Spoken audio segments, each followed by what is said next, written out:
Composition scheme.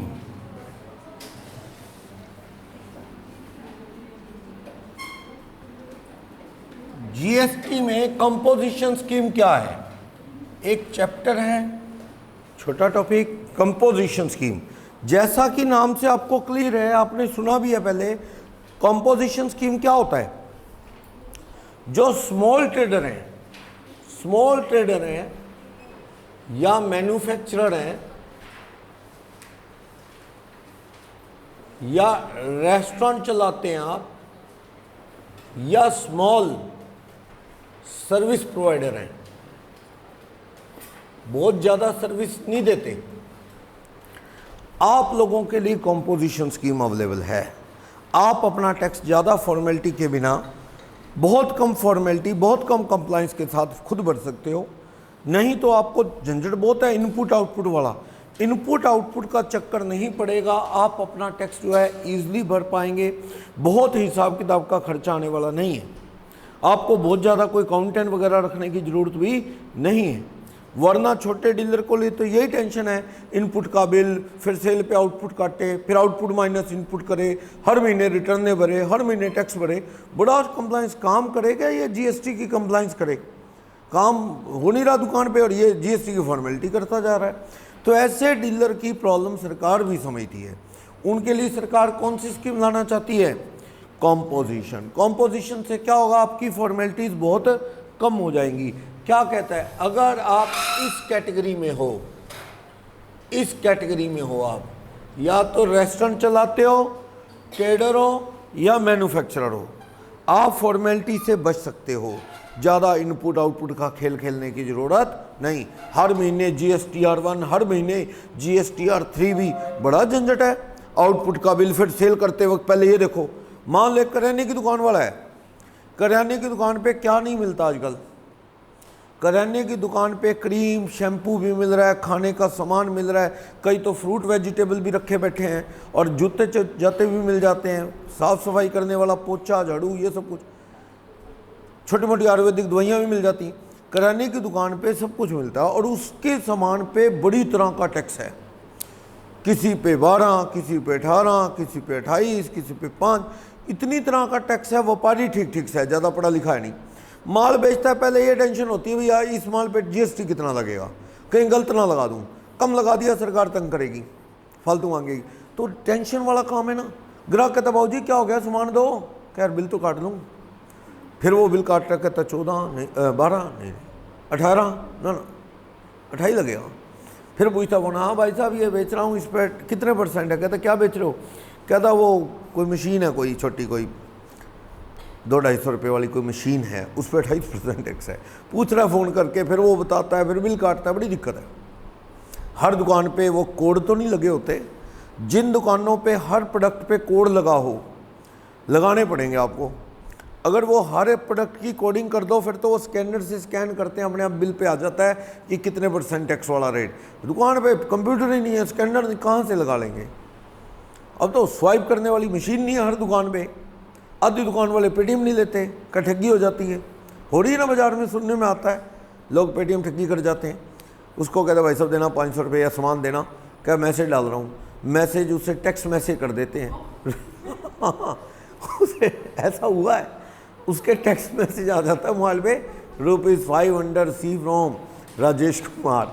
ज़्यादा पढ़ा लिखा आदमी है नहीं, वो कहता हाँ 500 रुपये राजेश कुमार से आ गए, जबकि वो पेटीएम का मैसेज नहीं होता, वो मैसेज टेक्स्ट मैसेज होता है। अभी बरनाला रोड कॉफ़ी पी हमने 2-3 दिन पहले, कॉफ़ी हाउस पे किसी पे, मैंने कहा पेटीएम कर दूँ, हंसने लग गया, कहता साहब पैसे डाल देना। कहता थोड़े दिन पहले कोई 500 रुपये ऐसे कर गया। बोलो, पेट्रोल पंप पे हुआ है, पेट्रोल पंप पे लोग क्या करते हैं, जैसे पेट्रोल डलवाया 200 रुपये, उस पर आगे ना रामचंद्र सुरेश कुमार, फर्म का नाम है पंप वालों की, रामचंद्र सुरेश कुमार 200 ऐसे दिखा दिया।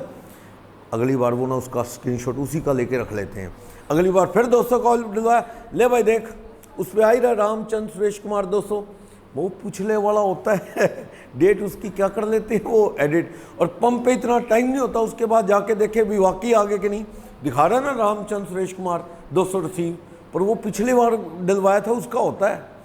बड़े फ्रॉड होते हैं ये। वैसे मेरे को सही लगा, ये काम सही है टैक्स में से कर रहा है 200। तो आप देखो दुकानदार इतना पढ़ा लिखा नहीं है, क्या करे, काम करे कि इन चीज़ों से निपटे। उसके बेचारे के पास ना पेटीएम है, ना स्वैप मशीन है, ना आपको जी कोड लगा लेगा। अभी एक कराने वाले के पास जाता हूँ मैं, क्या वो बता रहा था, जब वो जानता भी ये सीए हैं, जैसे थोड़ा बहुत कई बार सलाह ले लेता है कोई, कह रहा था जी कैसे करूँ, ये सामान बेचना है बिल।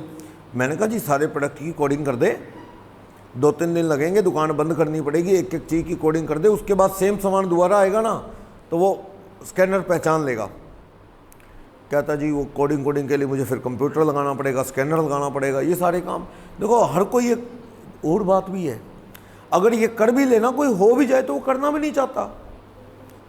कोरोना में एक दुकानदार था, उसने मशीन लगा ली, क्योंकि कैश तो आ ही नहीं रहे थे ना कोरोना में, मशीन लगा ली वो QR कोड स्कैन करने वाली, वो अपना वो पेटीएम वाली या कार्ड स्वाइप वाली। हफ्ते बाद उतार के रख दी उसने। कहता जी क्या, मैंने कहा क्या हुआ, अभी तूने मशीन लगाई, बढ़िया था। कहा यार ना जी, हफ्ते में कहता जी 15-17 लाख रुपए आ गए उसमें। दुकान बड़ी थी और वो 2 नंबर में बेचते हैं माल आते। अब वो जब कार्ड स्वैप होगा या पेटीएम आएगा तो उससे तो फिर वाइट में आ गए पैसे, और वाइट में अगर हफ्ते 10 में 15 लाख की आ गई तो महीने में करोड़ पार होगी टर्नओवर उसकी, और साल की 10 करोड़ की टर्नओवर टपकी तो ऑफिसर कहता है इसको बुलाओ, मोटी फर्म है, इसका केस स्क्रूटनी में लगाओ, इसका लगाओ GS। वो खुद भी नहीं वाइट में काम करना चाहते ना, प्रॉब्लम तो ये भी है। ईमानदारी से वो खुद भी तो नहीं काम करना चाहते। भैया GST तो लेके भर देंगे आगे से, इनकम टैक्स तो जेब से भरना पड़ेगा। जब 12-15 करोड़ की सेल होगी दुकान की तो उस पर इनकम टैक्स भी तो कितना लगेगा, समझ रहे हो ना। तो वो नहीं चाहते इनकम टैक्स देना, तो इसलिए ऐसा कुछ चल रहा है। चलो, पेटीएम ने देखो करोड़ों रुपए कमा लिए वो मशीन लगा के, जो स्पीकिंग मशीन्स हैं, जो स्पीकर बोल रहा है अमाउंट रिसीव फ्रॉम ये, तो वो मशीन ही बेच दी। कितना किराया उसका, बेची नहीं वो, बेचते नहीं वो, किराए पे है, महीने का 500-400 रुपये किराया ले लेते हैं, 600 रुपये। और आप देखो इंडिया में करोड़ों मशीनें लगा दी, तो उनको तो बिना कुछ किए परमानेंट इनकम शुरू पेटीएम की, किराया आ रहा है। सेल करते तो एक बार सेल करके काम खत्म हो जाता, क्या बेचती नहीं वो, किराए पे देते हैं, किराया लेते हैं हर महीने करोड़ों रुपए। तो उस मशीन के, बोलने वाली मशीन का किराया स्पीकर का हो गया। बोलो, मतलब दिमाग की गेम है। पेटीएम ने जब ये चीज़ें सोची तो अच्छा ही है बहुत। चलो, एक छोटा व्यापारी अभी भी इन चीज़ों से अनजान है। अगर वो बिल काटता है तो बिल काटने नहीं आते, लेबर के लिए बंदे अकाउंटेंट वगैरह है नहीं, तो उन लोगों की प्रॉब्लम को सोल्व करने के लिए सरकार ने क्या कहा, कंपोजिशन स्कीम चला दो।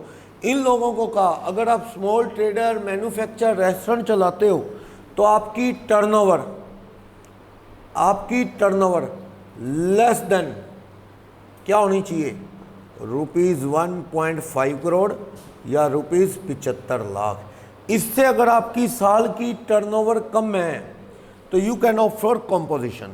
अब ये वाला 75 लाख तो वो है ना जो 7 सिस्टर स्टेट्स हैं प्लस उत्तराखंड, 8 स्टेट होगी, 7 तो वो सिस्टर हैं। कौन सी, असम के बाद वाली 7 सिस्टर स्टेट, और एक कौन हो गया, उत्तराखंड। आपकी 8 स्टेट में तो रूल क्या है, 75 लाख तक के ज़्यादा की टर्नओवर नहीं है, you can opt for composition. और अगर आपने कंपोजिशन ऑप्ट कर ली तो क्या होगा, टैक्स आपको शॉर्ट में कम लगेगा। आपको टैक्स लगेगा सिर्फ ये जो ट्रेडर है ना, ट्रेडर, मैन्युफैक्चरर, इन पे तो टर्नओवर है, कंपोजिशन टैक्स लगेगा टोटल कितना, total 1% of turnover.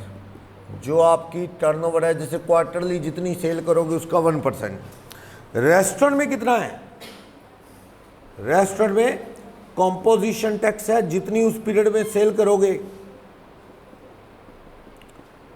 5% of turnover.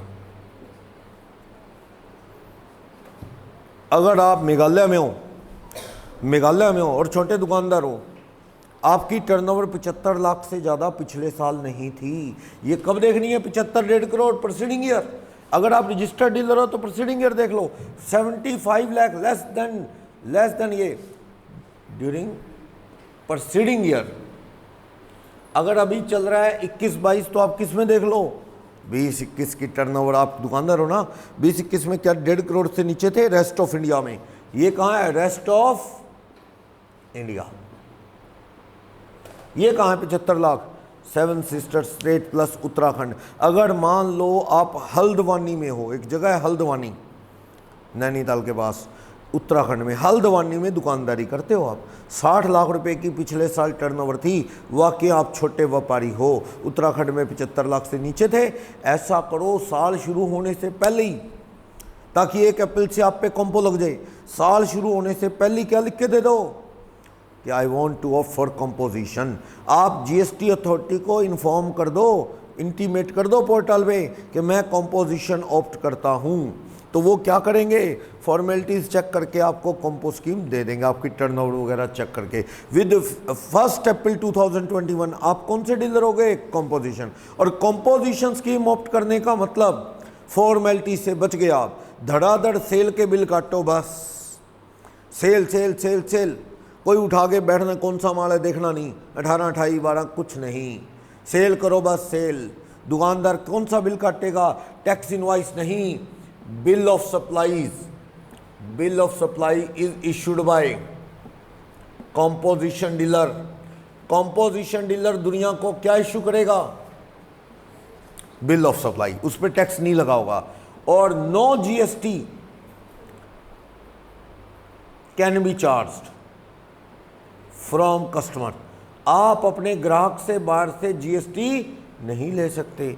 No ITC will be available, no ITC will be available, no ITC will be available to compo dealer. Compo dealer को कोई ITC भी नहीं मिलेगा। अगर मैं कंपोजिशन व्यापारी हूं ना, तो जीएसटी लग लग के जो बिल आ रहे हैं ना, मुझे परवाह नहीं। फिर वो जीएसटी इनपुट क्रेडिट नहीं मिलेगा तो उस इनपुट का क्या होगा? Part of cost. अगर मुझे क्रेडिट नहीं मिलेगा तो इसका मतलब input credit GST will be the part of. भैया माल महंगा हो जाएगा मेरे लिए, मैं कंपोजिशन डीलर हूं, मैं 4 लाख का माल खरीदता हूं जिस पे जीएसटी 48 जा रहा है, तो मेरे लिए 448 मानेंगे माल, क्योंकि मेरे को क्रेडिट मिलेगा नहीं। और मैं भी बेचूंगा तो थोड़ा सा क्या करूंगा? 448 में प्रॉफिट जोड़ के बेचूंगा। मैं ग्राहक से क्या नहीं ले सकता? टैक्स, बिना टैक्स। कितना काम आसान हो गया, ना टैक्स की रेट याद रखनी कितने % वाला है, ना इनपुट याद रखना, ना सेल पे आउटपुट लेना, हिसाब किताब कितना सीधा हो गया। बेचे जाओ बेचे जाओ बेचे जाओ, बेचने पे कॉन्सेंट्रेट करो, फालतू चीज़ों में नहीं। 3 महीने बाद जितनी टोटल सेल करोगे जोड़ो, हर 3 महीने बाद टैक्स जमा करा दो बस। ग्राहक से लेना नहीं, इनपुट काटना नहीं, ना इनपुट लेजर में कुछ होगा, ना फिर क्या आपको क्रेडिट लेना, सीधा आप कैश पे करते जाओगे। आउटपुट लायबिलिटी जो होगी आप कैश रजिस्टर से पे करते जाओगे।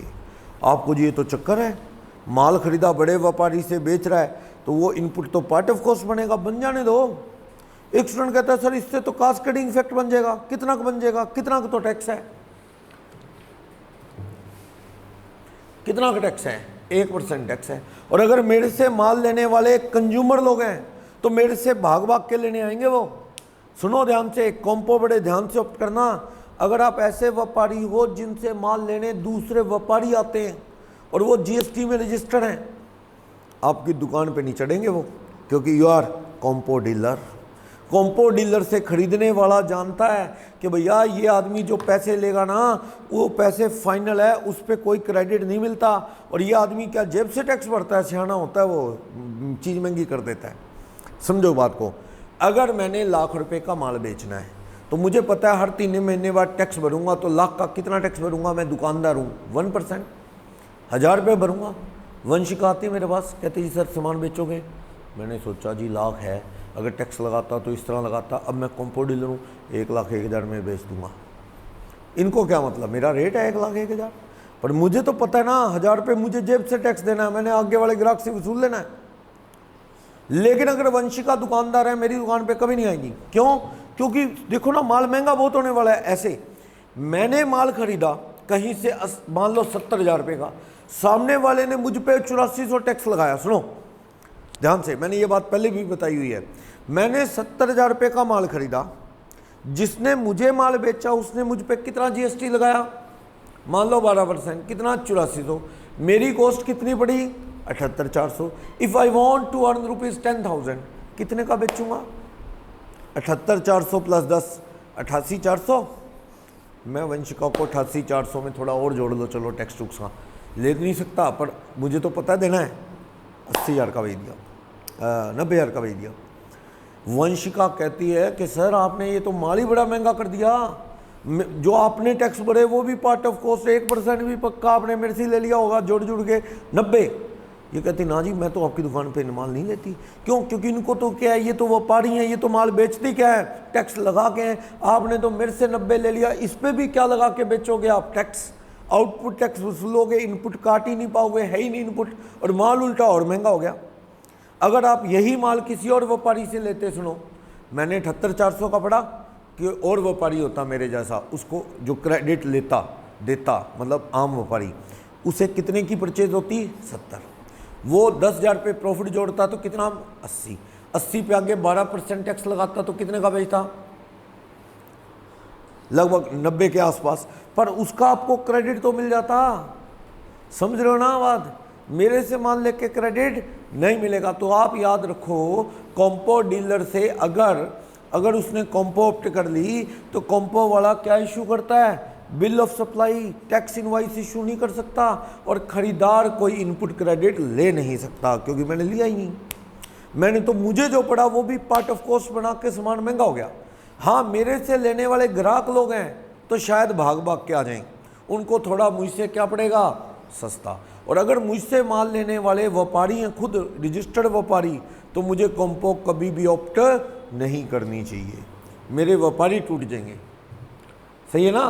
क्योंकि व्यापारी कहता लगा भैया तू इनपुट लगा, हम तो आगे एडजस्ट कर लेंगे, हमें क्या टेंशन है। मैंने कहा नहीं लगाऊंगा भाई साहब, मैं तो कॉम्पो डीलर हूँ। कहता दुकान ही बदल लेंगे हम। अगर ग्राहक है, ग्राहक ने क्रेडिट लेना है क्या आगे से?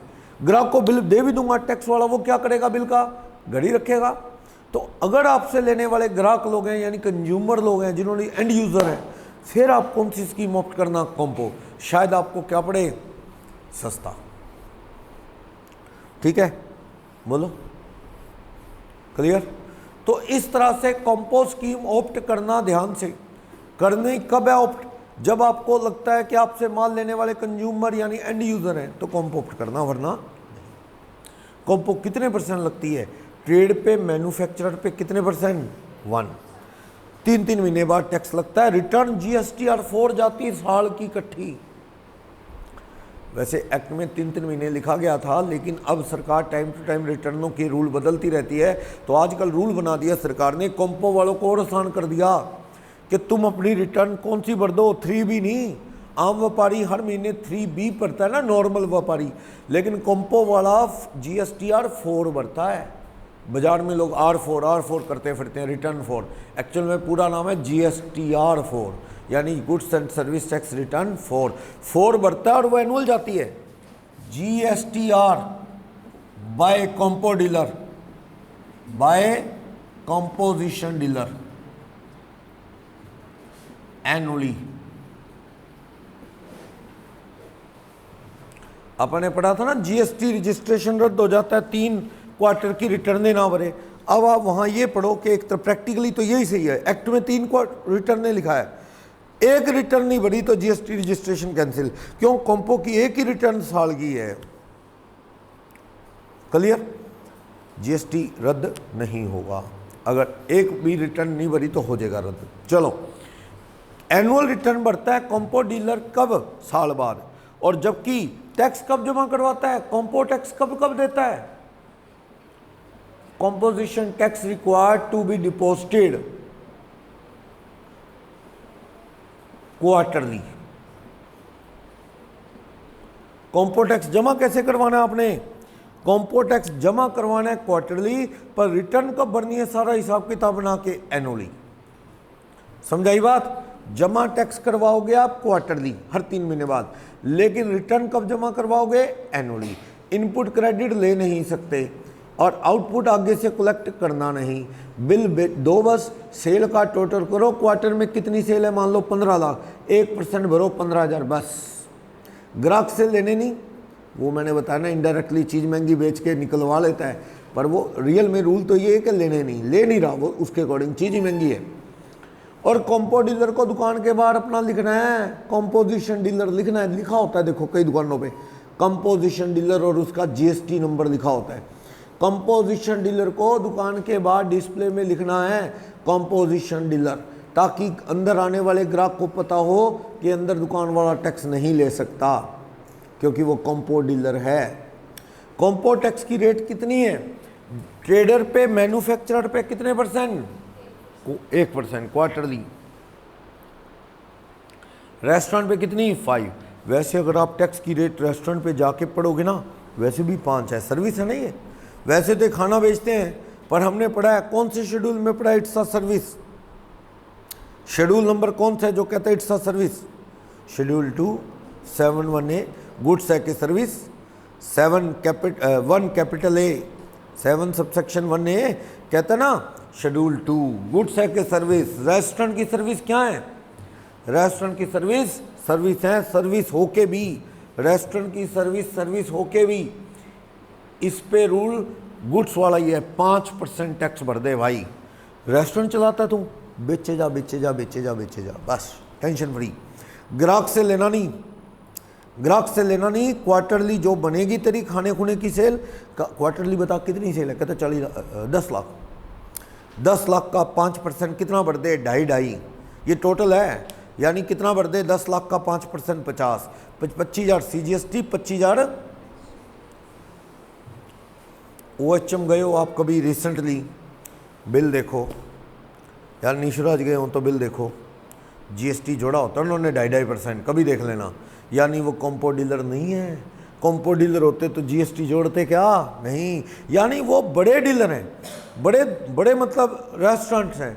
वो कहते क्यों लें हम कॉम्पो क्यों लें? कॉम्पो लेने का मतलब हम इनपुट ले नहीं पाएंगे, ग्राहक से टैक्स लगाना नहीं। कहता हम तो नॉर्मल टैक्स भरेंगे। सुन लो एक खास बात, इसमें कॉम्पो नहीं लेता ना रेस्टोरेंट पे वैसे भी टैक्स 5% है। अगला कहता हम तो रेगुलर डीलर बन जाएंगे, वैसे भी 5 ही लेना है ग्राहक से, कॉम्पो बन गए तो भी क्या जेब से हमने भरना है 5, तो क्यों ना हम ग्राहक से ही ले लें। और ग्राहक से लेने का मतलब आप रेगुलर डीलर हो, 2.5% ग्राहक से ले सकते हो आउटपुट टैक्स। और जो तुमने राशन पानी खरीदा, कोल्ड ड्रिंक खरीदे, राशन खरीदा, जूस खरीदे और सामान खरीदा, तरह तरह की मशीनें लगाई, जो भी खर्चे लगे उस पर जो आपने टैक्स भरा उनका क्या मिलेगा? क्रेडिट। झंझट कर लेंगे थोड़ा सा। ये बड़े रेस्टोरेंट वाले सोचते हैं हम झंझट कर लेंगे भाई, हम तो कॉम्पो डीलर नहीं बनते। क्यों? हमें तो वैसे भी ग्राहक से कितना टैक्स लेना है? 2.5 5। कॉम्पो लेंगे तो जेब से 5 भरना है। हम तो क्यों भरे जेब से? हम तो कॉम्पो लेते ही नहीं। रेगुलर डीलर ग्राहक से लो 2.5 5 और इनपुट क्रेडिट काटो उसमें से। फिर आप सोच रहे होंगे कि सरकार मूर्ख है क्या जिसने कॉम्पो स्कीम 5% चला दी रेस्टोरेंट के लिए, जब उन पे टैक्स वैसे भी कितना है? आम व्यापारी के लिए तो ये बढ़िया है कि तुम मैन्युफैक्चरर हो या रिटेलर, 28%, 18%, 12% वाला माल 5% वाला बेचते हो, तब भी कितना देना है आपने? 1%। सही है ना? 1% देना है, सस्ता है। 1% कोई ज़्यादा है नहीं, झंझट से बच गए। तो रेस्टोरेंट पे 5 रख दिया यार आपने कॉम्पो, वैसे भी टैक्स 5 है, फायदा क्या? क्यों लेगा कोई रेस्टोरेंट? लेगा कॉम्पो लेगा रेस्टोरेंट। क्यों लेगा? अगर 75 या 1.5 करोड़ से कम टर्नओवर है, झंझट से तो बचता है, इनपुट आउटपुट का खेल खेलने से तो बचता है, ठीक है ना? ग्राहक को टैक्स लगाने से तो बचता है। वैसे चीज लगा लेगा इनडायरेक्टली, चीज़ महंगी करके, पर वैसे ग्राहक को फील नहीं होगा।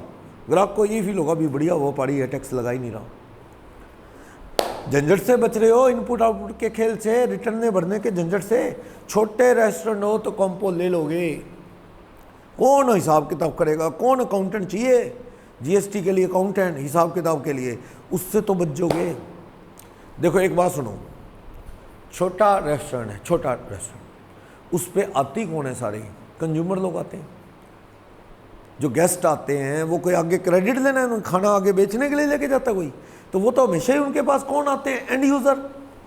वो कॉम्पो पे आके खुश भी होंगे, उन्होंने कौन सा क्रेडिट लेना है? GST का मिलता भी नहीं, खाने पीने पे कोई क्रेडिट नहीं मिलता।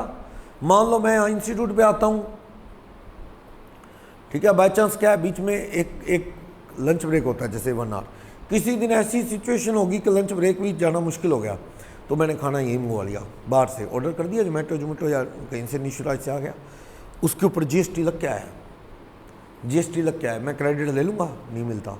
मैंने कहा सर इंस्टीट्यूट पे बैठ के खाया है और मैं तो अपने आप में चलती फिरती दुकान ही हूँ। भैया टीचर का क्या है, वो तो कहीं चला दे, उसको कोई इंफ्रास्ट्रक्चर तो चलो ठीक है, आजकल वो भी लोग देख लेते हैं कि भैया फीस इतनी ले रहे हैं, कोई फैसिलिटी है नहीं, पर वो एक अलग बात है। पर वैसे कोई फ़र्क तो नहीं पड़ता ना, डॉक्टर हो, एडवोकेट हो, इस तरह ऑफिस और बिल्डिंग का कोई बड़ा मैटर नहीं करता है। तो मैंने खाना खाया, सर खाना खाऊंगा तो ही तो अच्छे से सब चलेगा, नहीं मिलता क्रेडिट, ब्लॉक क्रेडिट है। कोई भी आदमी पर्सनल खाना खाता है, बिजनेस में यूज़ के लिए कार रखता है, कटिंग कराता है, कपड़े लेता है पर्सनल यूज़, उसका क्रेडिट नहीं है, उसका क्रेडिट नहीं है, अलाउड नहीं है। तो मेरा कहना यह है कि रेस्टोरेंट अगर किसी से जीएसटी लगा के पैसे ले भी ले तो सामने वाले को वैसे भी क्या करना है, वो तो खाने आए गेस्ट हैं, उनको तो वैसे भी नहीं क्रेडिट मिलना, तो वो तो कॉम्पो पे आके खुश हैं। कॉम्पो पे आके ग्राहक क्यों खुश है, गेस्ट क्यों खुश है, ऐसे रेस्टोरेंट में आप जाके क्यों खुश हो कि वो जीएसटी नहीं लगाएगा, ठीक है ना, बोलो। तो एक छोटा रेस्टोरेंट सोचता है कौन यार हिसाब रखे, इनपुट आउटपुट एडजस्ट करे, क्या ज़रूरत है यार, कॉम्पो ले लो ना, कॉम्पो ले लो। वैसे आप बताओ रेस्टोरेंट को रजिस्ट्रेशन सेक्शन 22 के अकॉर्डिंग कब करवाना जरूरी है? सेक्शन 22 था ना जो टर्नओवर बेस्ड रजिस्ट्रेशन करवाने की कंडीशन बताता था। नागमणि तेरा पूरा मजा, उसमें क्या था, गुड्स सोचे सर्विस 10 लाख से ऊपर और रजिस्ट्रेशन कंपलसरी कराना पड़ेगा। समाप्त वाली स्टेट है S for Sikkim, U for Uttarakhand, M for Meghalaya, P for Puducherry, A for Arunachal Pradesh, T for Telangana. इनमें 20-20 लाख का रूल है। गुड्स सोचे सर्विस 20 लाख से ऊपर साल की होगी तो रजिस्ट्रेशन करवाना पड़ेगा। रेस्ट ऑफ इंडिया में क्या रूल है, गुड्स में नहीं 50 नहीं 40 रूल है, 40 लाख, और बाकी सर्विस कितनी 10 लाख, उससे ऊपर रजिस्ट्रेशन करवाना जरूरी है। चलो जी, सिरसा में रेस्टोरेंट है, वहाँ बोलो क्या होगा, सिरसा में क्या होगा रेस्टोरेंट, कितनी टर्नओवर 20 लाख, सर्विस है ये गुड्स नहीं है। रेस्टोरेंट क्या बेचता है, सर्विस प्रोवाइडर है। 20 लाख से ऊपर रजिस्ट्रेशन करवाना जरूरी है ना, 20 लाख का तैयार ये तो हो ही जाएगी, तो बस फिर करा रजिस्ट्रेशन और ले टैक्स लोगों से, इनपुट आउटपुट का खेल। या फिर क्या ऑप्ट कर ले, 20 से 75 के बीच में है क्या तू, नहीं सिरसा है, 1.5 करोड़ के बीच में है क्या, वो 7 सिस्टर प्लस यूके में 75 है, सिरसा तो किस में आ गया, रेस्ट ऑफ इंडिया। 1.5 करोड़ तक टेंशन नहीं है, 1.5 करोड़ तक कंपो ले और एंजॉय कर, कोई चक्कर नहीं है। 20 लाख के बाद तुझे क्या है, टैक्स भरना पड़ेगा, या फिर तू क्या ऑप्ट कर ले, कॉम्पो क्या है, मान लो एक आदमी की टर्नओवर 20 लाख कभी गई नहीं थी 20 से ऊपर, पहली बार उसको लग रहा है भाई यार माल बहुत बढ़िया चल रहा है, रेस्टोरेंट बढ़िया चल रहा है, 20 पार हो ही जाऊंगा तो फिर तो टैक्स वाला खेल खेलना पड़ेगा, करवाना पड़ेगा रजिस्ट्रेशन। 20 लाख को क्रॉस करने के कितने दिन में करवा ले, 30 दिन में। कौन सा फॉर्म भरना है, 01 पार्ट ए पार्ट बी भरते थे ना, पार्ट बी में पूरी डिटेल कौन सा सामान है क्या है, पार्टनरशिप डीड की कॉपी फोटो लगा के आधार नंबर लगा के भेजते थे। पार्ट ए में अपना मेल आईडी और फ़ोन नंबर वगैरह देते थे, पैन नंबर देते थे।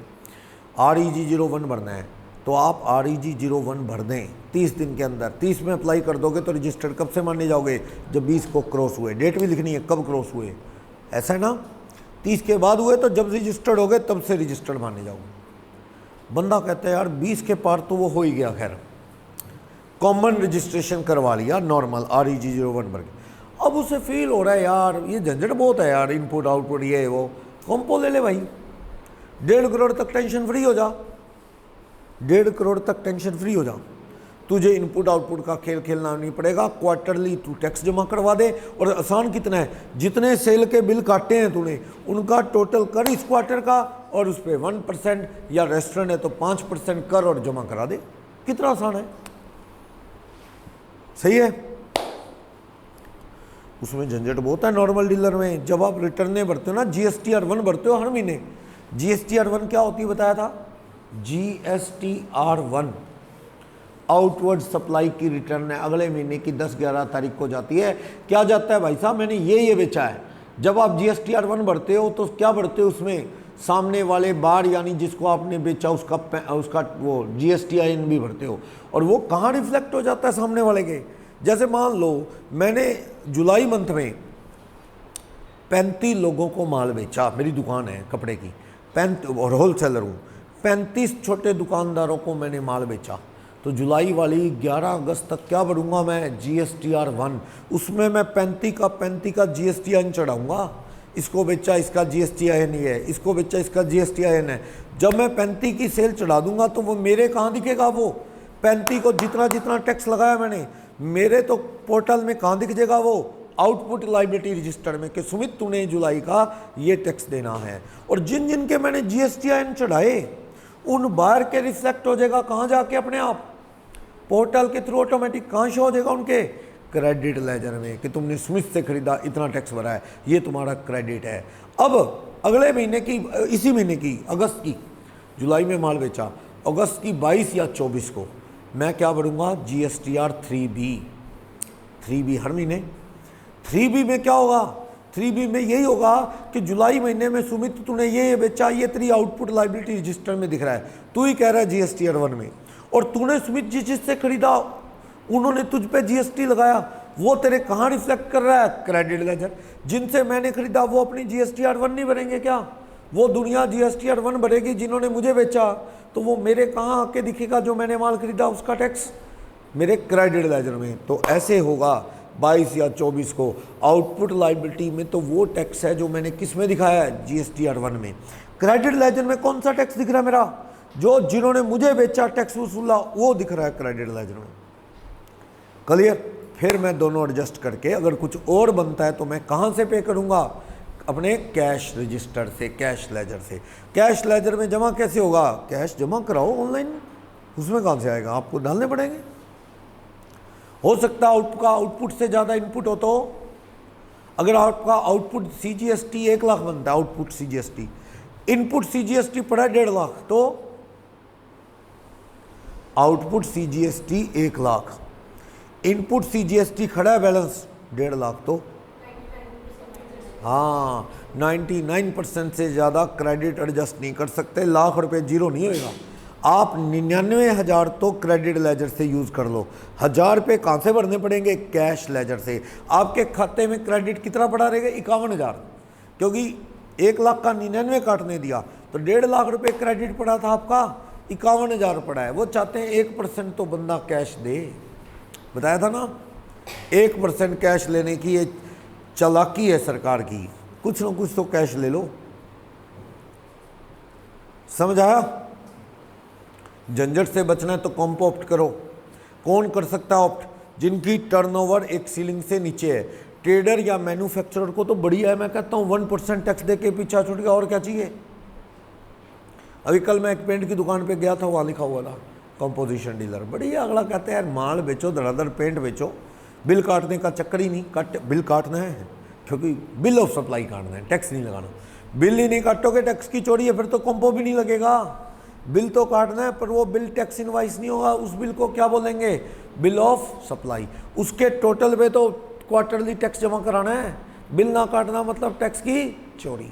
कौन सी स्टेट में 75 लाख है, समाप्त वाली स्टेट नहीं है। 7 सिस्टर प्लस उत्तराखंड। 7 सिस्टर के नाम याद रख लोगे, बोलो फिर। सिक्किम, अरुणाचल प्रदेश, मेघालय, नागालैंड, त्रिपुरा, मिजोरम, होगी साथ, मणिपुर साथ हो गए। एक असम नहीं है, याद रखना, असम से आगे वाली 7 हैं, और एक उत्तराखंड 8। वैसे इसको याद रखने का एक और तरीका है, ये 8 ऐसे ना याद रहे ना, और कर लो आप, नागमणि वाली चारों याद कर लो, और जो समाप्त वाली थी ना उसका पीटी छोड़ दो, बस। नागमणि वाली 4 और 4 समाप्त वाली में पीटी छोड़ दो, पहली 4 हो जाएंगी 8। ऐसे याद रख लेना। नागमणि तेरा पूरा मजा, नागालैंड, मणिपुर, त्रिपुरा, मिजोरम, ठीक है। और दूसरा समाप्त वाली पहली 4 कौन सी, सिक्किम, उत्तराखंड, M फॉर मेघालय, और ए फॉर अरुणाचल प्रदेश। पुडुचेरी तेलंगाना नहीं लेना, ये छोड़ दो। 4 वो 8, कभी भूल जाओ मिक्स हो जाए, याद रखना ये है 8 स्टेट। 8 स्टेट स्पेशल स्टेट है, इन पे 75 लाख रुपए का रूल लगेगा बजाय 1.5 करोड़। बाकी इंडिया में 1.5 करोड़। गुड्स बेचो, मैन्युफैक्चरिंग करो 1% टैक्स। रेस्टोरेंट में भी ये सीलिंग है सर्विस चाहे, पर रेस्टोरेंट में कॉम्पो में ये सीलिंग है। रेस्ट ऑफ इंडिया में 1.5 करोड़ तक आप रेस्टोरेंट में क्या ले सकते हो, कॉम्पो, और 75 लाख तक क्या ले सकते हो उन स्टेट में 8 में कॉम्पो। उसके बाद तो हर आदमी पे रेगुलर टैक्स लगेगा। एक दुकानदार कहता है भाई साहब मैं क्या करूं, मेरी तो उम्मीद है टर्नओवर इस साल हो जाएगी बहुत ज़्यादा। फायदा क्या, तू कॉम्पो ले रहा है, कॉम्पो लेगा फिर साल के बीच में कॉम्पो छोड़ेगा, फिर तेरे पे रेगुलर टैक्स लगेगा। क्यों, नई दुकान खुली, ऐसा है। बड़ी दुकान वाला तो कॉम्पो ले ही नहीं सकता जिसकी पिछले साल टर्नओवर ज़्यादा हो। एक दुकानदार है कहता भाई साहब मेरी पिछले साल 6 करोड़ की सेल थी, क्या मैं कॉम्पो ले सकता हूँ? आपने कहा नहीं। कैसे ले लेगा, पिछले साल तेरी 1.5 करोड़ से ज़्यादा रेस्ट ऑफ इंडिया में कॉम्पो ले ही नहीं सकता। और जो नया दुकानदार है ना, नया दुकानदार, पिछला है ही नहीं, हिस्ट्री है ही नहीं, नई दुकान खुली है, तो ऐसा है 20 और 40 लाख तक तो तू रेस्ट कर। 20-40 तक पर टैक्स नहीं है ही नहीं ना 22 सेक्शन में। पिछली हिस्ट्री तेरी है नहीं, रजिस्टर्ड तू है नहीं। 20 लाख की सर्विस पे कोई दिक्कत नहीं, 40 लाख के सामान पे कोई टैक्स नहीं। लेकिन हाँ 40 lakh normal rest of India 40 lakh तक टैक्स नहीं है, गुड्स बेचता है। उसके बाद क्या लेना पड़ेगा तुझे, रजिस्ट्रेशन कंपलसरी, और टैक्स का खेल खेलना पड़ेगा। तब तू क्या ले लेना, कॉम्पो ले लेना, तब तू कॉम्पो ऑप्ट कर लेना। वैसे ऐसा है, सरकार इसमें थोड़ी सी आपकी हेल्प करती है कि साल के बीच में कॉम्पो लेनी पड़ेगी। सरकार कहती है ऐसा कर भाई, अगर तू नया दुकानदार है, हिस्ट्री तेरी है नहीं, नई दुकान खोलने जा रहा है, शुरू में ही कॉम्पो अप्लाई कर दे यार, तेरे लिए फ़ायदा कर देते हैं हम। तो शुरू में REG01 फॉर्म भरेगा ना, इसके लिए अलग से रजिस्ट्रेशन की ज़रूरत नहीं है, इंटीमेशन ही जाती है ऑलरेडी रजिस्टर्ड वाले की तो। पर तुम तो पहले रजिस्टर्ड ही नहीं हो। ऐसा करो, पहले रजिस्ट्रेशन के लिए कौन सा फॉर्म भरोगे, REG01, उसके पार्ट बी में ही लिख दो I want to opt compo. नया रजिस्ट्रेशन करवा रहा है, नई दुकान खोल रहा है, उसके क्या लिख दे, जो REG01 फॉर्म होता है ना रजिस्ट्रेशन फॉर्म, उसके पार्ट बी में ही लिख दे कि मैं क्या ऑप्ट करना चाहता हूँ, मैं कॉम्पोजिशन स्कीम ऑप्ट करना चाहता हूँ शुरू से ही। तो सरकार कहती घबरा मत, पहले 40 लाख रुपए पे टैक्स नहीं लगेगा, ना लेना, क्योंकि वैसे भी वो रजिस्ट्रेशन ना करवाता 40 तक तो आप टैक्स लगाते, कॉम्पो टैक्स नहीं लगेगा 40 तक क्रैश। लेकिन 40 से 1.5 करोड़ के बीच वाली सेल होगी ना तेरी 1 करोड़ 10 लाख पे, उस पर तुझे क्वार्टरली क्या देना है, कॉम्पो टैक्स 1%, ट्रेडर मैन्युफैक्चरर को, रेस्टोरेंट को कितना।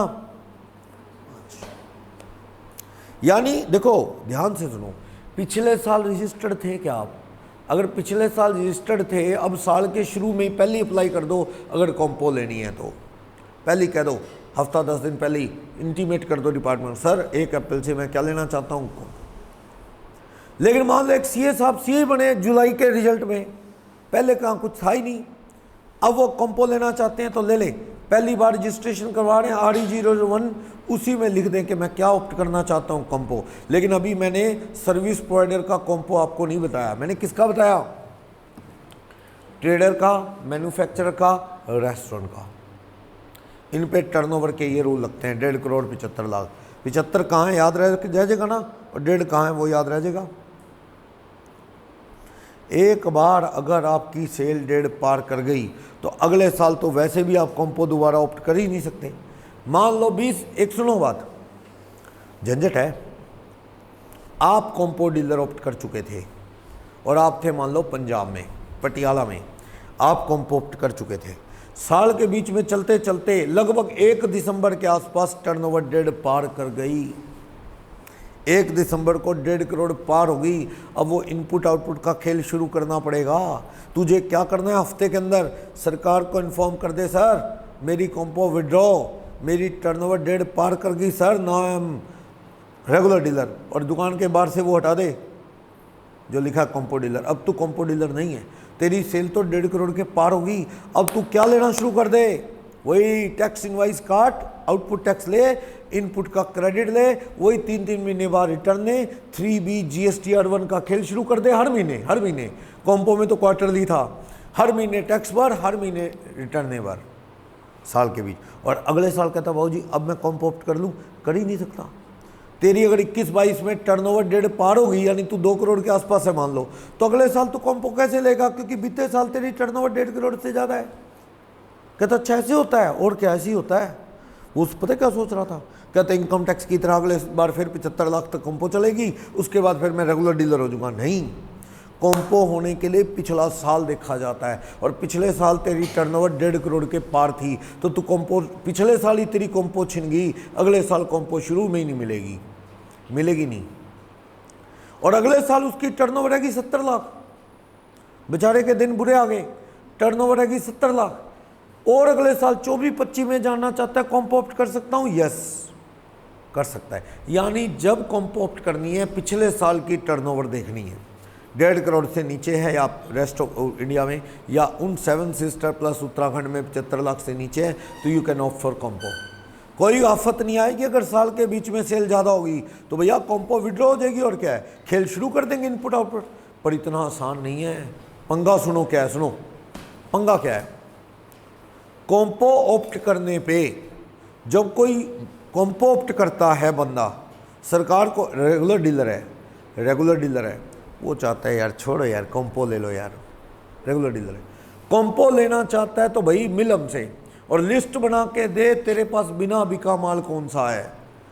If you want to offer composition scheme as you are already regular dealer, now you want to offer compo, तो you have to submit the detail of stock held as on the date of opting composition scheme. तू आप बता तेरे पास कितना माल पड़ा है। Sir क्यों क्यों क्यों क्यों क्यों बताऊँ। कहता भैया 12 लाख रुपए का माल पड़ा है तेरे पास, उस पर तूने क्या लिया, इनपुट लिया होगा, क्योंकि तू तो रेगुलर डीलर था, उस माल पे टैक्स भरा, उस पे क्या लिया तूने, क्रेडिट। अब तू बेचता, आउटपुट लेता, हमें देता, अब तू क्या बनने जा रहा है, कॉम्पो। तू तो टैक्स लेगा नहीं, हमें वो मोटे वाला 12-28% 18 तो देगा नहीं, तो जो 1% देता है उसको हम टैक्स ही नहीं मानते, वो तो हम हजम करते हैं, उसका तो क्रेडिट भी नहीं देते।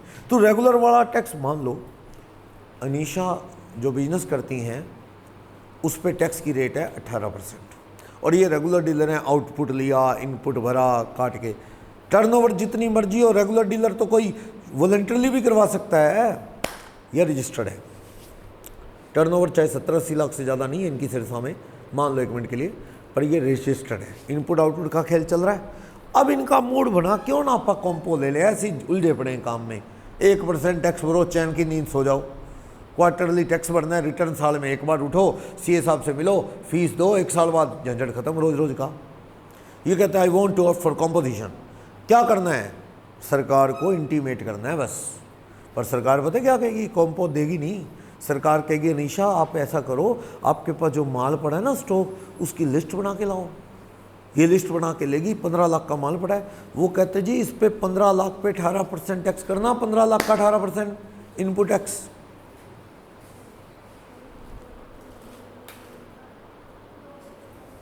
$2,70,000 रिवर्स होगा। तुमने क्या लिया परचेज पे, इनपुट भरा, उसका क्या ले लिया होगा, क्रेडिट। अब वो क्रेडिट रिवर्स करना पड़ेगा। अनीशा कहती साहब क्यों रिवर्स क्यों, कहते क्योंकि अब तुम बेचोगी तो आगे से क्या है, जीएसटी नॉर्मल वाला ले ही नहीं पाओगी। अब तो तुम क्या लोगी, कॉम्पो, और उसे हम गिनते नहीं, 1% सारा वो।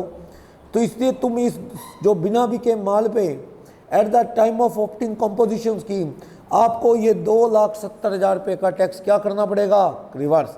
कहाँ से रिवर्स, या तो क्रेडिट लेजर में पड़ा हो, क्रेडिट लेजर में नहीं पड़ा तो कैश डाल के पे करो, वरना कॉम्पो नहीं मिलेगी। समझ आई बात। रीजन पता लगा क्यों, क्योंकि तुम अब क्या बन रहे हो, कॉम्पो डीलर। टैक्स लोगे नहीं तो तुम्हारे पास जो बिना बिका माल पड़ा है, कल को बेचोगे उसको तो टैक्स तो लोगे नहीं, पर उस बिना बिके माल पे तुम ऑलरेडी क्या ले चुके हो, इनपुट क्रेडिट, क्योंकि तुम रेगुलर डीलर हो, इनपुट ले चुके हो।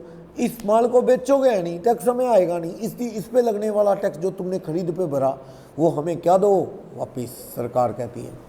अब सुनना बड़े ध्यान से एक इंपॉर्टेंट बात और।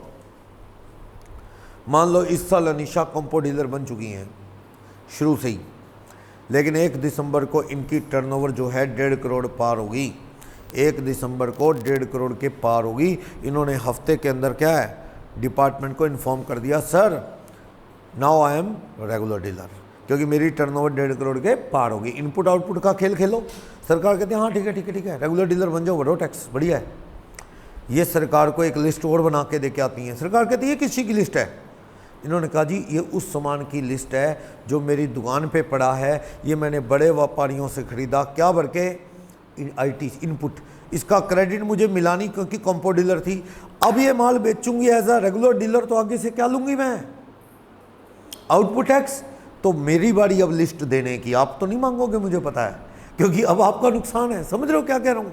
अब इनके पास जो माल पड़ा है, ये कंपो डीलर थी 1 दिसंबर तक, जो माल पड़ा है उसका क्रेडिट तो मिलता नहीं था।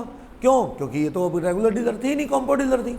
अब बन गई रेगुलर। ये जो माल पड़ा है 10 दिसंबर 25 दिसंबर को बेचेंगी तो कौन सा टैक्स लेंगी? 18% नॉर्मल। तो ये कहेंगी ये जो माल खरीदा है उसका टैक्स भी तो काटने दे दो भाई साहब मेरे को। हाँ, आप लिस्ट बना के दोगे। जब कंपो विड्रॉ होगी ना आपकी, तो आप सारे माल को गिन लेना, उस पर कितना परचेज पे टैक्स लगा है वो देख लेना, वो क्रेडिट हो जाएगा। सरकार को दो लिस्ट बना के। क्या लिस्टें आपको मांगनी आती हैं? हमें देनी भी आती हैं। लिस्ट दे दो। समझ गए क्यों देनी है लिस्ट? हाँ जी, समझा? 2 सिचुएशन अलग अलग। एक है रेगुलर से कॉम्पो बनेगा तो लिस्ट सरकार मांगती है कि तेरे पास जो माल पड़ा है वो बेच के टैक्स तो तू अब लेगा नहीं, वो टैक्स रिवर्स कर। और दूसरी बार लिस्ट आप देते हो, सरकार तो नहीं मांगती। कौन सी? कि जब आप कॉम्पो डीलर से रेगुलर बन के 1.5 करोड़ पार होने पे, अब जो सामान बिना बिका परचेज्ड माल पड़ा है उस पर जो टैक्स भरा है आपने, उसका क्रेडिट क्यों नहीं मिलेगा? क्योंकि अभी इस माल को बेचोगे तो टैक्स लोगे आगे से। या तो हमें परमिशन दे दो ये माल बेचते रहो बिना टैक्स। जब इस पे टैक्स है, इस बिना बिके माल पे, तो इसके खरीद पे लगने वाले टैक्स का भी क्या मिलेगा? क्रेडिट। सरकार कहती है हाँ दे दो।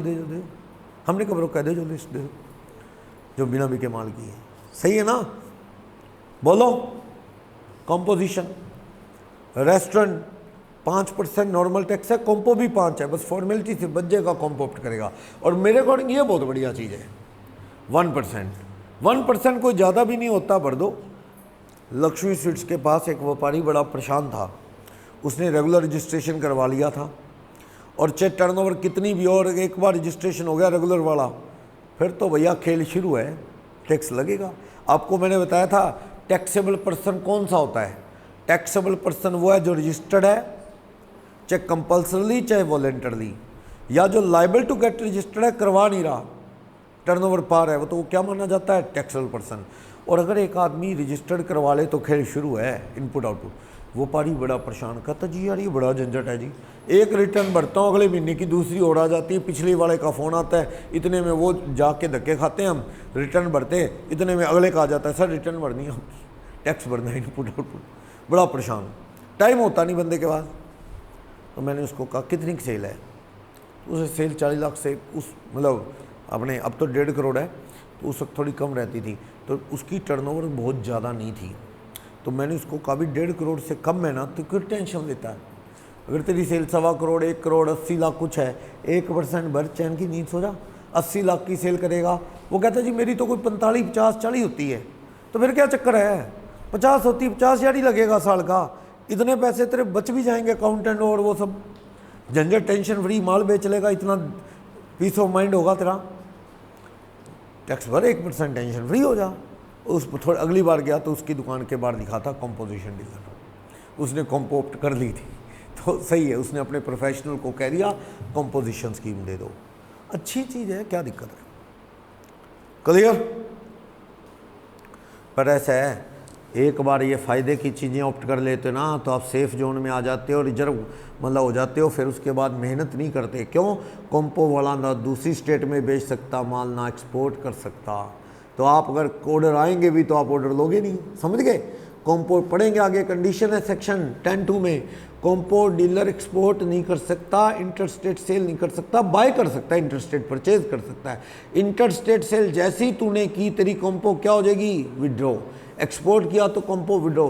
तू तो हाई स्टेटस का डीलर है भाई, तेरे तो लिंक लंदन तक पहुंच गए हैं, तू कह रहा है मैं छोटा व्यापारी हूँ, कंपो गई तेरी। तो पता क्या होगा? बाउंड्री में बंद के रह जाता है आदमी कंपोप्ट करने के बाद। क्यों? क्योंकि अगर फॉरेन से ऑर्डर आ भी रहा होगा तो वो ले नहीं पाएगा, दूसरी स्टेट से कोई खरीदना चाहेगा बेच नहीं पाएगा। पर वो जो जिस बंदे की मैं बात कर रहा हूँ वो तो टॉफ़ी चूरन गोली बेचता है, चिप्स बेचता है, कौन सा दूसरी स्टेट में बेचना है उसने, और कौन सा लंदन वालों को उसके चूरन गोली चाहिए, तो उस बंदे ने तो लोकल ही बेचना है। तो उस आदमी के लिए कॉम्पो अच्छी है। अगर आप पानीपत में ब्लैंकेट बनाते हो, कंबल कुंबल बना के बेचते हो, आप मत लेना, उम्मीद का दिया जलता रहे तो अच्छा है कि शायद कोई मेरे से फॉरेनर माल लेने आएगा, बढ़िया ना। अगर आपने कॉम्पो ऑप्ट कर ली ना, तो आप डरोगे कहीं फ़ॉरन वाला ना आ जाए, जवाब देना मुश्किल हो जाएगा, क्योंकि मैंने तो बेची नहीं है, मैंने तो बेचा, मेरी कॉम्पो विड्रॉ हो जाएगी। आप कहते हैं कहीं वो ना आ जाए यार, जवाब इनकार करना मुश्किल हो जाएगा, और बेच मैं सकता नहीं क्योंकि मेरी कॉम्पो विड्रॉ, बंदा लिमिट में रह जाता है। और जब रेगुलर डीलर हो गए तो कहीं मर्जी बेचो, क्या दिक्कत है। तो ये चीज़ है, थोड़ा कॉम्पो में ना बंदे की लिमिटेशंस हो जाती है, फ़ायदा ज़रूर है, समझ आया। और दूसरी बात, कॉम्पो लेने के बाद दुकानदार तो गए आपकी दुकान से, कॉम्पो लेने के बाद कोई दुकानदार तो आता नहीं आपके, क्यों, दुकानदार को तो आप जीएसटी वाला बिल दोगे नहीं, और जो आप खरीद के टैक्स भरे हो वो भी कॉस्ट में जुड़ के माल महंगा हो रहा है, दुकानदार तो आता नहीं। यानी आप किसके लायक रह जाओगे, सिर्फ छोटे छोटे कंज्यूमर लोगों के, दुकानदार भी गए। यानी वही बात है, आपका बिजनेस बड़ा लिमिट में आ जाएगा। रेगुलर डीलर होते, दुकानदार आए चाहे ग्राहक आए, फटाफट फटाफट बिल ही काटते हैं, कोई मर्जी आ जाए। लेकिन अगर आप कॉम्पो में आ गए तो दुकानदार आना छोड़ देगा आपकी दुकान पे, क्यों, क्योंकि आप उसे क्या टैक्स वाला बिल काट के आउटपुट इनपुट का खेल बंद कर दोगे, पार्ट ऑफ कॉस्ट बन जाएगा, आपका माल महंगा हो जाएगा, आना ही छोड़ देगा। यानी इसके ड्रॉबैक बहुत हैं, लगता ही है अच्छी, लेकिन उन दुकानदारों के लिए अच्छी। कहता कौन आता है जी मेरी दुकान पे, मेरी दुकान पे छोटे छोटे ग्राहक आते हैं साहब, कहते एक्सपोर्ट, कहते एक्सपोर्ट क्या होता है, कहते मेरे को करना ही नहीं आता, ना लाइसेंस है मेरे पास एक्सपोर्ट। दूसरी स्टेट कहता जी मेरे मोहल्ले के बाहर ही नहीं बिकता माल, तुम कर रहे हो दूसरी स्टेट में। यानी वो हर हाल में कॉम्पो लेना चाहता है। भाई ऐसे ही होता है। एक बंदे ने लाइसेंस बनवाना था और उसको बड़ी जल्दी थी, लाइसेंस जल्दी बनवा दे, वो सेटिंग कर करा के। सामने वाला यार दोस्त था कोई, वो कहता बनवा दे, तो यार दिक्कत आ रही है आजकल ना, वो गाड़ी चला के दिखाने को कह रहे हैं, भी गाड़ी का लिखेंगे तो वो गाड़ी, वो कहता गाड़ी तो मेरे बाप दादा ने भी नहीं चलाई कभी, कहता मैं क्या चलाऊंगा, कहता नॉर्मल बना दे, तू बाइक वाला ही बना दे, मतलब जल्दी। सामने वाला सोच रहा था भी कभी फ्यूचर में कार भी तो चलाएगा बंदा, कार जरूरत पड़ सकती है, 20-20 साल के आजकल लाइसेंस बनते हैं, तो भाई कार वाला बनवा दूंगा, बाइक प्लस कार, तो थोड़ा टाइम लग रहा है। और वो सामने वाले उसको बंदे को था जिसने लाइसेंस बनवाना है, उसको दिक्कत थी भी मेरे को बाइक लेके जाना होता है, चालान कटता है। वो कहता कार किसने चलानी है यार, बाइक वाला बना दे। तो वही बात है, फिर बाइक लाइक ही रह जाएगा वो हमेशा, उसके बाद सोच ही नहीं पाएगा क्योंकि उसका लाइसेंस वैलिड नहीं है उसके लिए, तो वो सोचेगा भी नहीं चलाने की। ये चीज़ है।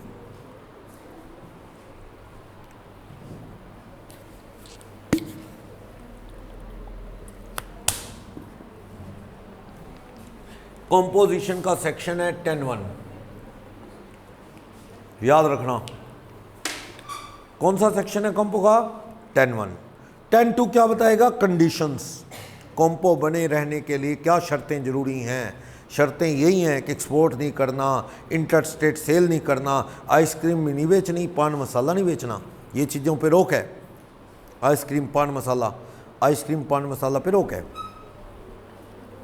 इन पे तो मैंने बताया था 40 लाख का रूल भी नहीं लगता, वो रजिस्ट्रेशन का 20 लाख का लगता है पान मसाला आइसक्रीम बेचने वालों को, टोबैको बेचने वालों को। चलो वो नहीं बेचना, इंटर स्टेट सेल नहीं करनी, कई और कंडीशन आरसीएम उरसीएम वाली कंडीशंस भी हैं। चलो अब मैं बात कर रहा हूं, ये तो हो गया 1% या 5%। अब मैं सेक्शन 10.2A की बात कर रहा हूं। ये लगता है रेस्टोरेंट को छोड़ के अदर सर्विस प्रोवाइडर। अगर आप अदर सर्विस प्रोवाइडर हो, मेरी तरह ट्यूशन्स पढ़ाते हो या सी ऑफिस चलाते हो, या आर्किटेक्ट साहब हैं, या पार्लर चलाते हैं, हेयर ड्रेसर हैं, और सर्विस प्रोवाइडर हो, उस केस के अंदर सरकार कहती है कि यू कैन ऑफर कॉम्पो। तेरे लिए क्या है? ऑल्टरनेट टैक्स का एक सिस्टम है, तू क्या ऑप्ट कर ले? कॉम्पोजिशन।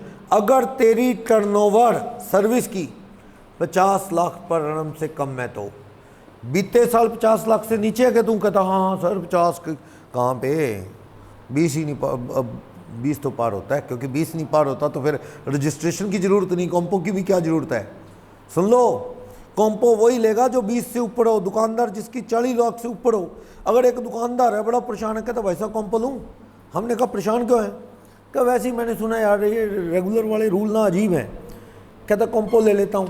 तो क्यों ले रहा है कॉम्पो, कितनी सेल है, कहता 25 लाख। तो भाई तू कॉम्पो भी ना ले, तेरे को किसी चीज़ की ज़रूरत नहीं है, कहता नहीं है ज़रूरत नहीं है 25 लाख में क्या ज़रूरत है, कहता मैंने तो ले रखा है। कहता तेरे को किसने कहा था रजिस्ट्रेशन करवाने को, कहा मैंने एजिटेशन में आके ले लिया बस, क्या बिल काटेंगे इनपुट आउटपुट का खेल शुरू हो गया। कहता मैं तो जी 20-25 लाख के आसपास ही रहता हूँ, 18 लाख 22 लाख 23 लाख माल बेचता हूँ, गिफ्ट शॉप है। भाई उसको समझाओ, कहता कॉम्पो ले लो, टेंशन है जी इसमें, इनपुट आउटपुट अकाउंटेंट रोज़ पैसे मांगता है, सर मेरा रेम्यूनरेशन दे दो, ये दे दो वो दे दो। तो उसको समझाओ, क्या समझाओगे उसको, रजिस्ट्रेशन ही सरेंडर कर दे, कॉम्पो नहीं लेनी तूने, क्या कर रजिस्ट्रेशन ही सरेंडर कर दे, तू तो खुश हो जाएगा, क्योंकि तेरी सेल 40 लाख पार नहीं होनी, तो क्यों है फिर आफत मोल लिए घूम रहा है रजिस्ट्रेशन करवा के। तू अपना रजिस्ट्रेशन क्या कर दे, सरेंडर, क्योंकि तेरी टर्नओवर 40 लाख से नीचे है, और आराम से सो जा, तुझे कॉम्पो वाले से भी ज़्यादा अच्छी नींद आएगी। कॉम्पो वाले को तो फिर भी 1% टैक्स देना पड़ता है, आगे से ले नहीं सकता, जेब से देना पड़ता है, तेरे को तो वो भी नहीं देना। कहता फिर जो मर्जी बेचो, टैक्स का चक्कर नहीं, कोई चक्कर नहीं, तू तो रजिस्टर्ड डीलर ही नहीं। कॉम्पो वाले को भी कम से कम सरकार तंग कर सकती है, डीलर रजिस्टर्ड तो हो गया, सरकार तेरा रिकॉर्ड चेक कर सकती है, दिखा सेल के बिल दिखा, ये दिखा वो दिखा। तू डीलर ही नहीं होएगा तो तेरे झंझट भी खत्म। बढ़िया काम है ना।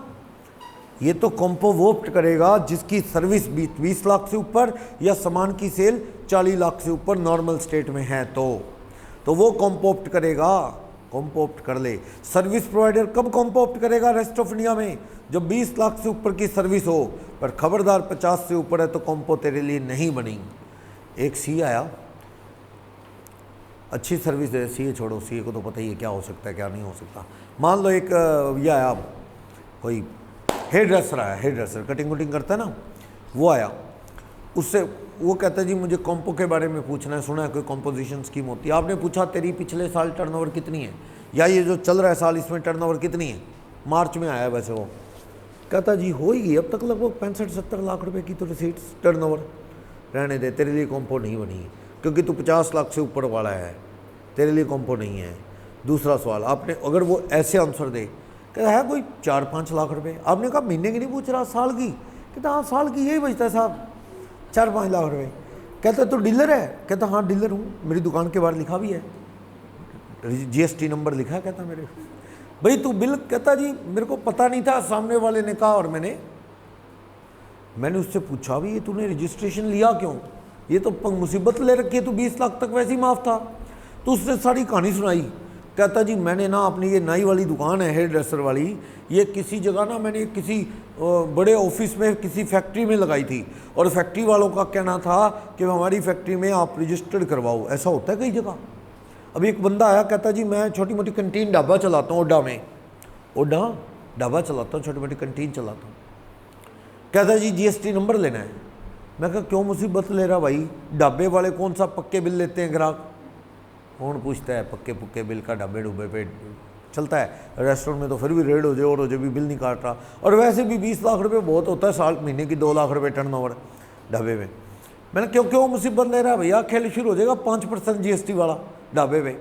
कहता जी मेरी प्रॉब्लम समझो, कहता मैंने ना वो पन्नी वाला मोटा इंजीनियरिंग कॉलेज है ना, देखा होगा अपने रोड पे है इंजीनियरिंग कॉलेज का, उसके अंदर कैंटीन का ठेका लेना है, कॉलेज की कैंटीन, और उन्होंने लिख के कंडीशंस में दिया हुआ है कि GST नंबर बताओ अपना कितना है, क्या मुझे तब लेना है। तो मैंने कहा भी ले ले भैया GST, देख ले कहीं कल को प्रॉब्लम में आ जाएगा तुम।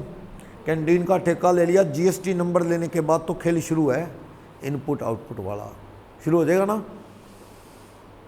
चलो 20 से पार है तो वो कॉम्पो ले सकता है सर्विस प्रोवाइडर, 50 लाख से ज़्यादा टर्नओवर नहीं होनी चाहिए। तेरा टैक्स कितना लगेगा बताया था एक बार मैंने, हाँ यस 6% टोटल, याद है शुरू में बताया था 3 + 3 होगा 6%, लेकिन ये ना मार्जिन बहुत थोड़ा है, 20 और 50 के बीच में है बस। 50 लाख के पार होती तुझे हफ्ते में सरकार को बताना I am going to offer regular dealer, तो रेगुलर में नॉर्मल टैक्स लो, इनपुट आउटपुट का खेल खेलो। और एक बात, 10(2) किसके लिए है? सर्विस प्रोवाइडर रेस्टोरेंट को छोड़ के। रेस्टोरेंट पे 1.5 और 75 लाख का रूल है और टैक्स की रेट भी 5 है। बाकी जो सर्विस प्रोवाइडर है रेस्टोरेंट को छोड़ के उन पे 50 लाख का रूल है और कॉम्पो टैक्स कितना है? 6%। और एक इंटरेस्टिंग रूल सुनना, इन्होंने कहा 10(2) में कंडीशन लगा दी। 10(2) में कंडीशन क्या लगा दी कि भाई जो कॉम्पो स्कीम ऑप्ट करेगा दुकानदार, गुड्स का व्यापारी, ट्रेडर या मैन्युफैक्चरर, तो उसको एक्सपोर्ट नहीं करना, ठीक है, उसको इंटर स्टेट सेल नहीं करनी, ठीक है, उसे पान सुपारी आइसक्रीम नहीं बेचनी, चलो ठीक है, उसको सर्विस भी नहीं देनी।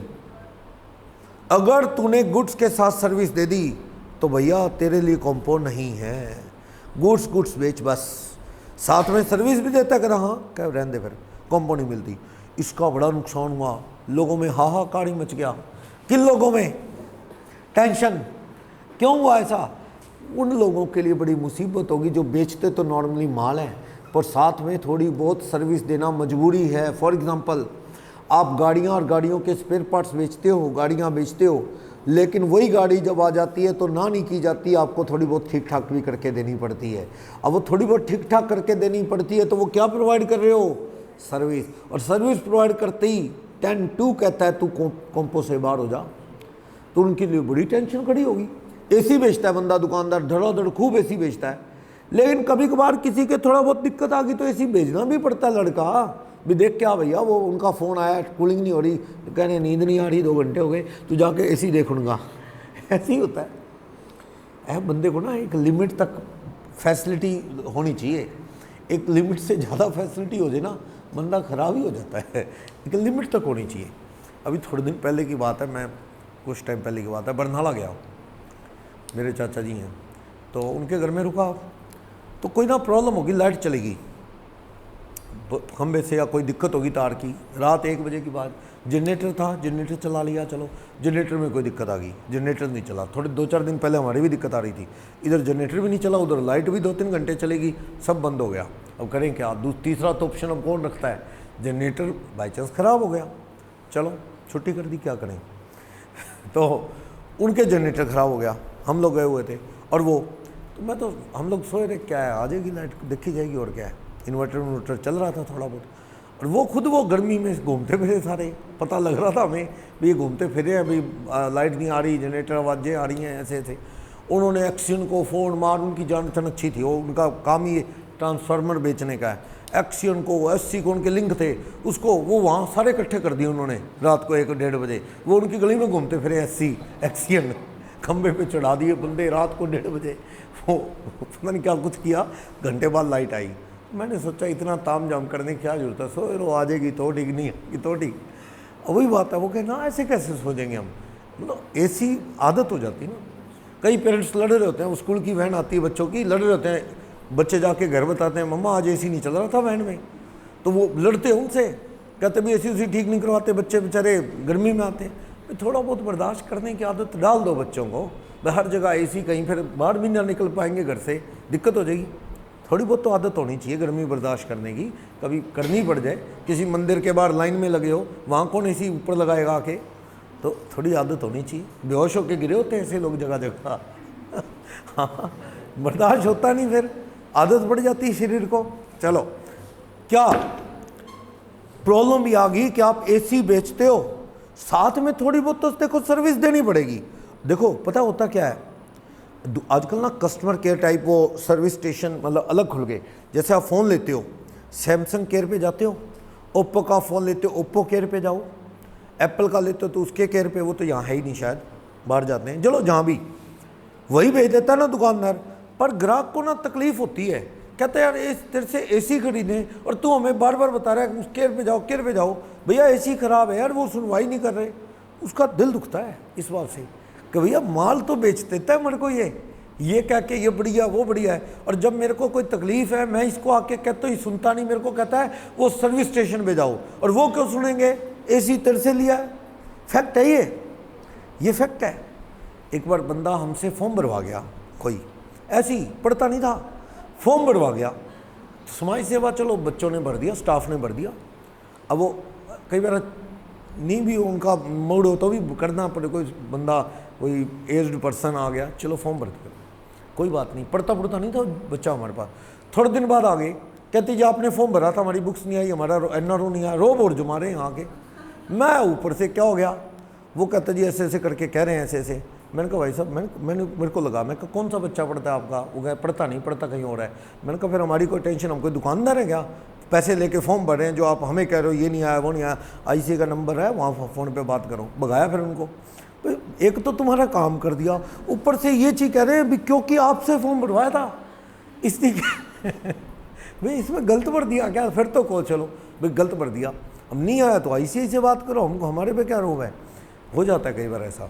चलो, कहने का मतलब ये है कि बंदा ना दुकानदार पे ही रोब जमाता है, और दुकानदार को ना 1-2 बंदे रखने भी पड़ते हैं, 1-2 बंदे रखने भी पड़ते हैं इसी के लिए। अब बच्चे हमसे ट्यूशन पढ़ते हैं, फाउंडेशन वाले, इंटर वाले, कोई कौन सा, अब उसका कोई काम होगा तो स्टाफ करेगा भी, मान के चलो। अब उनकी DMC जा रही है फाउंडेशन वालों की, अब वो कहते हैं सर हमारे पास तो सिस्टम नहीं है, वो स्कैनर ये वो, तो हम उसको ना नहीं कर पाएंगे ना, उसको ये तो कह नहीं सकते भैया जहाँ मर्जी भरो, हमारी ड्यूटी नहीं है, हमें भरनी पड़ेगी। जो नहीं भर पा रहा, कईयों को तो नॉलेज है वो तो कर ही लेते हैं, नहीं है नॉलेज तो उसकी थोड़ी हेल्प करनी पड़ेगी।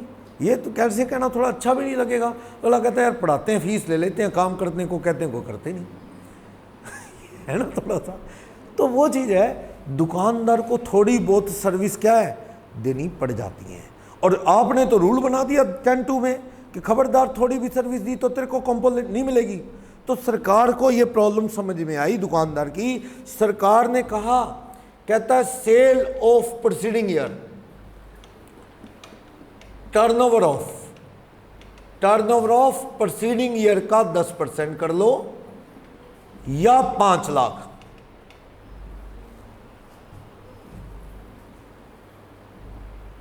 Which ever is higher. इससे ज्यादा सर्विस नहीं है ना तेरी, कर ऐश कंपो ले ले। भाई मामूली सी सर्विस से क्या हो जाएगा? क्या कंपो की स्कीम गई? कहता मैं प्रीडोमिनेंटली तो ट्रेडर हूं साहब, प्रीडोमिनेंटली तो ट्रेडर ही हूं, थोड़ी बहुत तो देखो सर्विस देनी पड़ती है, दुनियादारी है। कहता कोई नहीं, दे दो। कितनी दे सकता है तुम? पिछले साल की टर्नओवर का समान, टर्नओवर का मतलब सब जिसमें गुड सर्विस सब, पिछले साल की टोटल टर्नओवर का 10% कर ले, या क्या कर ले 5 लाख, विच एवरेज क्या कर ले हायर। इतने तक service up to above ceiling. अगर तेरी सीलिंग इसके अंदर है, इससे ज्यादा नहीं है, you can opt for composition trader. आप कंपोजिशन ट्रेडर बन सकते हो, कोई चिंता नहीं। भाई थोड़ी बहुत रिपेयर या कोई सर्विस दे दी, कोई आफत नहीं आएगी। मेनली तो आप सामान बेचने वाले एक दुकानदार हो। मान लो ऐसे कह रहा हूं मैं, सुनना, दुकानदार की बीते साल की सेल 90 लाख थी, 90 लाख सेल, सर्विस, गुड सब 90 का 10% करना 9 लाख, या एक्ट में लिखा है 5 लाख, विच धार 9 लाख। इससे ज़्यादा की तेरी सर्विस नहीं होनी चाहिए इस साल, बस। कहता होएगी वो तो पक्का है, फिर ना ले कंपो, विड्रॉ हो जाएगी, कंपो नहीं मिलेगी, विड्रॉ हो जाएगी अगर ले भी ली। यानी तू कितनी मैक्सिमम सर्विस दे सकता है? पिछले साल की टर्नओवर का 10% या 5 लाख, विच इज हायर। तो ये सीलिंग क्यों बनाई? समझ आया ना क्यों बनाई? लॉजिक नहीं ना पता हो तो अंधेरे में ही रहता है बच्चा। क्यों रूल? इसलिए बनाया। गाड़ियाँ बेचते हैं, थोड़ी बहुत ठीक ठाक भी कर देते हैं, AC बेचते हैं, थोड़ी बहुत सर्विस दे देते हैं अपने ग्राहक को, थोड़े बहुत पैसे ले लेते हैं, तो वो नेग्लिजिबल पार्ट है, तो कोई बात नहीं। आपको सर्विस प्रोवाइडर नहीं माना जाएगा, आपको क्या माना जाएगा? ट्रेडर ही। लिमिट के अंदर टर्नओवर अगर है तो। समझ आ गया? 10(2) की कंडीशन विड्रॉ नहीं मानी जाएगी और आप कंपो चलते रहोगे। सही है? तो ये बता रहा है यहां पे कंपोजिशन स्कीम। आप ना ऊपर छोटा सा लिख लो, compo dealer, composition dealer deposit composition tax quarterly. Composition dealer कैसे टैक्स जमा करवाता है? क्वार्टरली। लिख लो, composition dealer deposits composition tax quarterly. Compo dealer tax कैसे जमा करवाता है? क्वार्टरली। आगे इसी के साथ लिख लो, composition dealer files GSTR 4 composition dealer files GSTR4 annually, यानी कंपो वाला GSTR4 कब बढ़ता है? साल की, यानी रिटर्न ऑफ कंपो डीलर बता रहा हूँ, return of composition dealer hyphen लगा के लिख लो, क्या ऑन GSTR4 एनुअली, अपनी GST की रिटर्न भरता है वो एनुअली भरेगा, पर टैक्स एनुअली नहीं जमा करवाना। टैक्स कैसे करवाना है आपने? क्वार्टरली। जैसे इनकम टैक्स में है, टैक्स तो वो कहते हैं जी एडवांस भर दे 4 बार में, रिटर्न आराम से भर ले, साल खत्म। मेन चीज़ तो पैसे से मतलब है, टैक्स भर दूँ पहले, तो ऐसे ही कहते हैं जी टैक्स तो तू क्वार्टरली देगा भैया कंपो डीलर, टैक्स में कोई लापरवाही नहीं, लेकिन रिटर्न तू अपनी कैसे भर ले? एनुअली भर ले, साल बाद भर ले। समझ आई? चलो,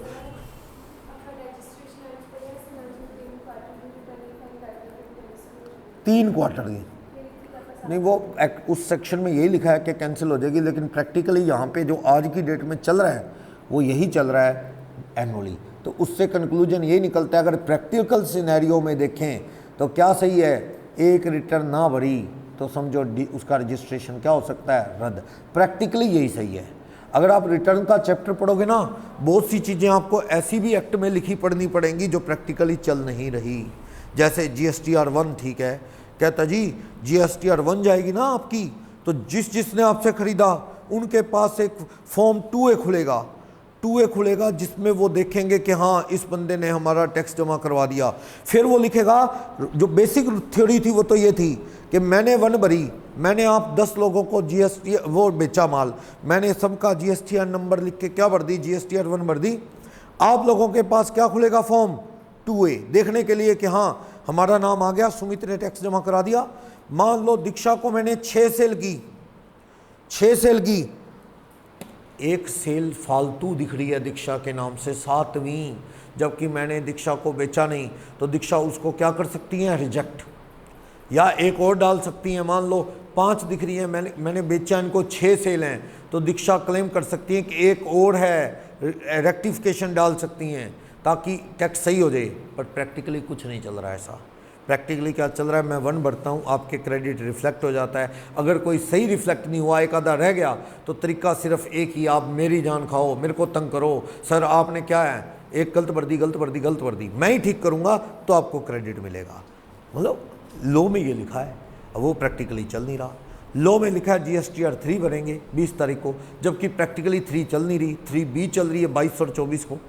वैसा ही है, एक्ट में वही है 3 क्वार्टर, लेकिन अभी प्रैक्टिकली मैं आज के सिनेरियो में बात करूं, रूल 1 साल का चल रहा है, और ये कब बदलने कोई पता नहीं चलता, रूल बदलते रहते हैं टाइम के साथ साथ। चलो, तो composition scheme page chapter number 7 पढ़ो। Difficulty basic introduction. क्यों आया कंपो का रूल? स्मॉल डीलर के लिए। क्यों? इनपुट आउटपुट का खेल मुश्किल हो रहा था, अकाउंटेंट रखना मुश्किल हो रहा था। छोटा दुकानदार बेचारा अकाउंटेंट कहाँ रखे? बाजार में आपने छोटी छोटी दुकानें देखी होंगी, कंप्यूटर लगाने की जगह भी नहीं होती उनके पास, होती है? आप कहते लैपटॉप ले लें, तो आप पैर में रख के काम हो। तो अकाउंटेंट को बैठने के लिए भी कुछ सीट तो देनी होगी कि अकाउंटेंट भी ग्राहक की तरह काउंटर पे खड़ा होकर अकाउंट बना देगा, हिसाब किताब तो करेगा वो, इनपुट आउटपुट आपकी दुकान पे आके। जगह ही नहीं है बेचारे के पास। पैसे तो देना बाद की बात है, अकाउंटेंट को महीने के 5, 7, 8 हज़ार रुपये देने, जगह नहीं है आपको। जी सर, अगर वो इतना छोटा दुकानदार है तो उसको GST के रजिस्ट्रेशन की ज़रूरत ही नहीं पड़ेगी। क्यों? क्योंकि उसकी 40 लाख से ऊपर सेल ही नहीं होगी। मान लो कई छोटे दुकानदार है, सेल अच्छी हो जाती है उनकी, वाकई में दुकानदार छोटा है। जैसे मान लो आपको जी 40 लाख से ऊपर वाला छोटा दुकानदार थोड़ी होता है सर, होता है बहुत। सुनो, बहुत सी दुकानें आपको बाज़ार में ऐसी मिल जाएंगी जिनका मार्जिन ही बहुत थोड़ा है। आप चले जाओ बादरा बाज़ार से कोई आता हो तो वहाँ दुकानें ना गुड़ वाली, चीनी वाली, उन दुकानों का ये हाल है, वो चीनी बेचते हैं, कई बार मार्जिन 0.75% और कभी 1% है। कहने को तो सेल होगी 40 लाख, आपके एंगल से तो बड़े दुकानदार हो गए तुम, 40 लाख की सेल होगी, लेकिन उससे पूछो 40 लाख पे उसका मार्जिन कितना है? सिर्फ 1%। कितना हुआ? 40,000। क्या कमा लेगा 40,000 में वो? कहने को तो आपके हिसाब से तो बड़ा दुकानदार हो गया, 50 लाख की सेल होगी तो तू तो बड़ा दुकानदार हो गया, खेल शुरू कर इनपुट आउटपुट। उससे पूछो, वो कहता जी बचा क्या मेरे को? फैक्ट है 1%, 1.25% ये मार्जिन है। तो आप बताओ उसके क्या, तो 50 लाख के ऊपर साल का 50-60 हज़ार, कहाँ से वो इनपुट आउटपुट का खेल खेल लेगा, कहाँ से अकाउंटेंट को पैसे दे देगा। और आपने तो एक सीलिंग सबके लिए बना दी 40 लाख। वो कहता जी तेरा मार्जिन कितना, हम तो देखते ही नहीं, हम तो देखते हैं टोटल। फंस गया ना वो। ऐसे लोगों के लिए कंपोजिशन बहुत बढ़िया है, कंपोजिशन ऑप्ट कर लो। भैया रिटर्न भरनी नहीं तुझे, साल बाद भरनी है तो तू आउटसोर्स कर दे, क्योंकि रोज का झंझट है नहीं। कॉम्पो डीलर पता है क्या करता है, टेंशन है नहीं। कॉम्पो डीलर को धड़ाधड़ बिल काटता रहे, भेजता रहे, टेंशन फ्री। 3 महीने बाद कोई आएगा अकाउंटेंट, तेरे से सारे बिल इकट्ठे करके टैक्स भर देगा तेरा। इनपुट आउटपुट तो करना ही नहीं, और उससे परचेज वाले बिल दिखाने ही नहीं। परचेज वाले बिल दिखाने हैं, दिखाने ही नहीं। क्यों? क्योंकि तू कॉम्पो डीलर है, इनपुट क्रेडिट तो मिलना ही नहीं। तो तू क्या कर, आउटपुट वाला कर। स्मॉल डीलर के लिए स्कीम अच्छी है। क्लियर? तो चलो 1-2 मिनट का ब्रेक लेता हूँ, इसको कंटिन्यू करता हूँ।